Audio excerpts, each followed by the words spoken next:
Your aunt is so weird. Why are we doing this again? Christine asked, half kidding. I couldn't help but be a bit annoyed. Margie was my aunt. I was allowed to make fun of her. Everybody else wasn't supposed to. But everyone else did mock her. Constantly. The whole sprawling community seemed to think she was a joke. She was a disgraced scientist who'd been kicked out of a professorship at MIT and made to return home to our mountainous region of Western Canada due to a lack of other job opportunities in her field. She had been blackballed by the entire scientific community, at least one would think if you searched her name online. She essentially lived as a hermit now, secluded in a rickety old home in the woods halfway up Mount Dynasty. It was rigged up with a myriad assortment of odd inventions that functioned like Rube Goldberg machines to keep her life running in its slipshod way. Picture Rick Moranis in Honey, I Shrunk the Kids, and you'll be on the right track. Or maybe Wallace and Gromit, since she had a dog who served as a well-trained assistant and loyal companion to her. We were driving up there to see her, and I was doing my best to navigate the wandering forest road, getting out every so often to move fallen tree branches, further indication that no one had been up there to visit her but us. There had been a big storm a couple of days prior, and I was concerned that it had knocked out her power and that she could be in trouble, since she hadn't been returning my phone calls since then. I'm just worried about her, the way she sounded on the phone the other day, and now she's not even picking up when I call. I just want to check on her quickly, then we can go, okay? Christine sighed and went back to looking at her phone, scrolling through stories from other people's lives and reading about more toxic relationships on the website that seemed to specialize in that. I can't believe this guy. His wife works and does everything around the house, cleaning, laundry, the works, and all he has to do is cook, and he just makes mac and cheese for dinner every night. Then he gets mad when she asks him to cook something else for a change. What an asshole. Are you reading more of those stories again? I can't help it. People are terrible, you know that. Yeah, I know. The bouncing up and down of the vehicle as it went over roots and rocks and potholes eventually became too much for her to bear, and she put the phone into her coat. What did she say again? Huh? The other day, when she called, what did she say that freaked you out so much? She said there was some asteroid or meteor or something that had come down from the sky, that there was a loud boom and everything lit up bright green for a few seconds.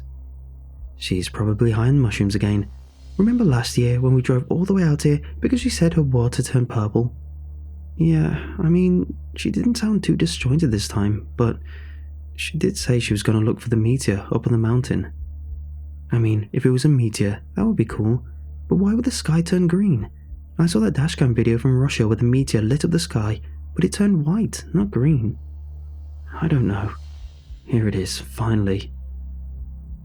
We rounded a corner and saw the house coming up in the distance. Margie's dog, Scout, came running up to the car to greet us. Scout looked different. He was glowing green, first of all, like plutonium at the power plant in the Simpsons cartoon. This made me nervous to get out of the car, but then I saw Margie walking out towards us too, and my concern overtook my sense of caution. She was also glowing, just slightly, that same eerie green glow. Hey Jason, nice of you to come all the way up here to see your dear old Aunt Margie. I missed you too. She was rambling under her breath still, and muttering so quietly I couldn't make out the words. Before I could stop her, she'd embraced me in a hug and squeezed me tightly for a few seconds before moving on to give Christine a big kiss on the cheek and a bear hug as well. Come on inside, I've got coffee brewing and I made up a few sandwiches for lunch. Christine looked over at me nervously, and I mouthed something wordlessly to her about how we'd only stay for a few minutes. The three of us walked inside with Scout luminescing at our heels. My aunt's faithful dog was making strange noises that weren't quite barks or woofs, but sounded almost human, like he was trying to say something. Run was probably what he was trying to say in retrospect. It came out sounding like rumph. We got inside the house, and I immediately noticed an odd humming sound that seemed to be emanating from somewhere in the basement, where Margie's lab and office were located. What's that sound, Aunt Margie? I asked. Oh, just the downstairs fridge, acting up again probably. Nothing to be worried about.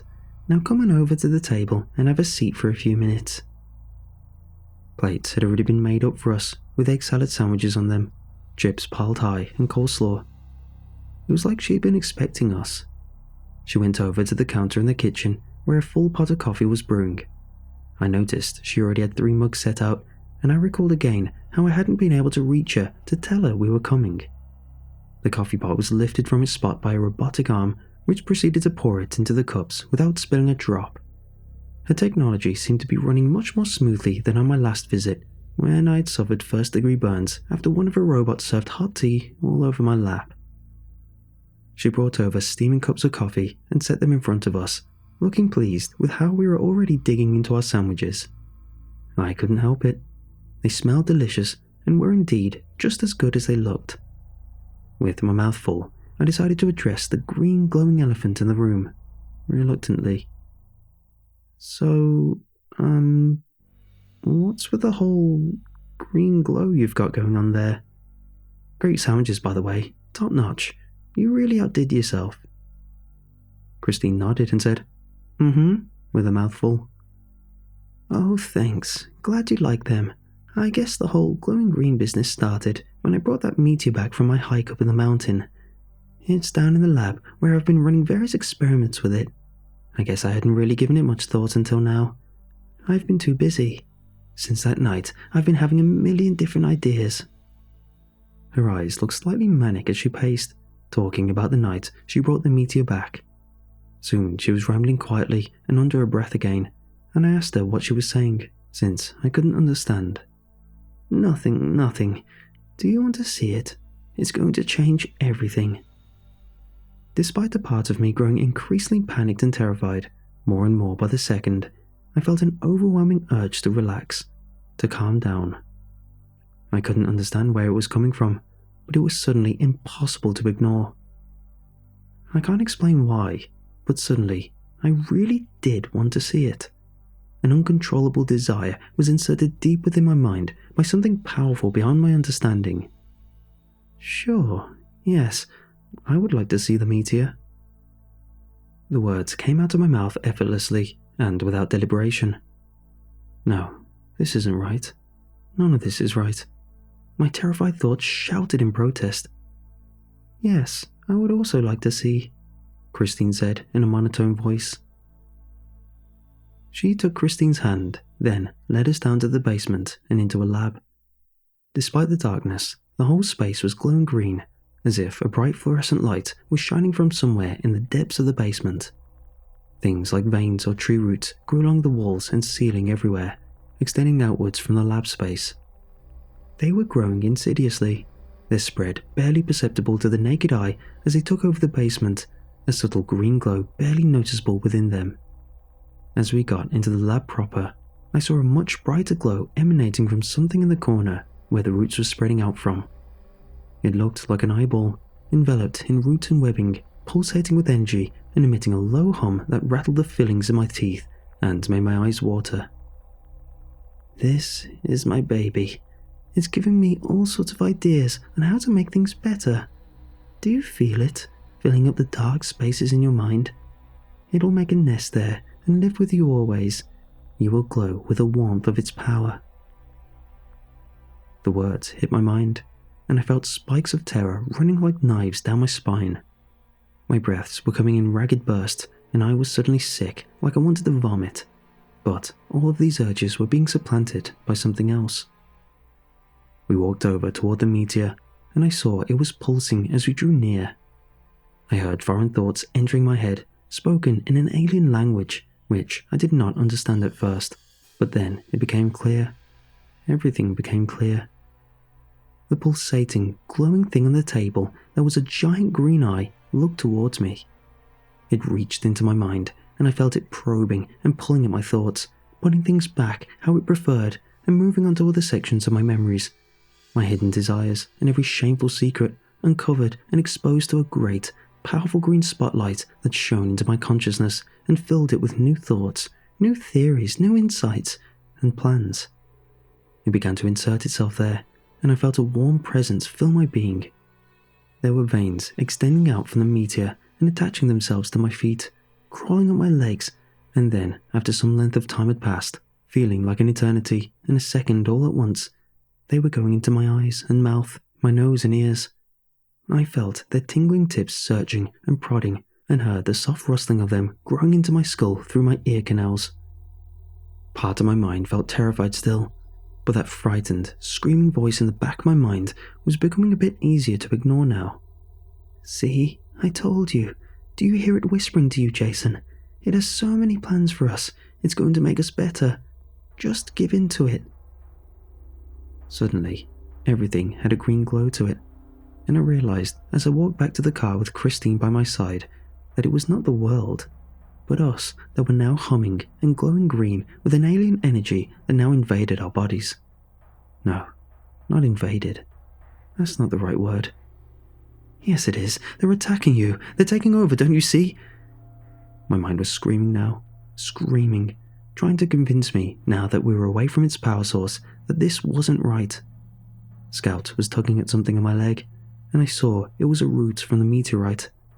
He was pulling at it with his teeth, and as it came free from my skin, I felt it loosen its grip from my mind slightly as well. The dog ripped another piece free, and I had a sudden sense of terrified panic again, overwhelming this time.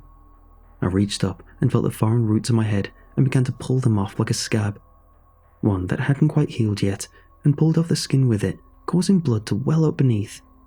I pulled more of the roots from my face and felt them tugging in my brain as I ripped them out through my nose and out of my ears.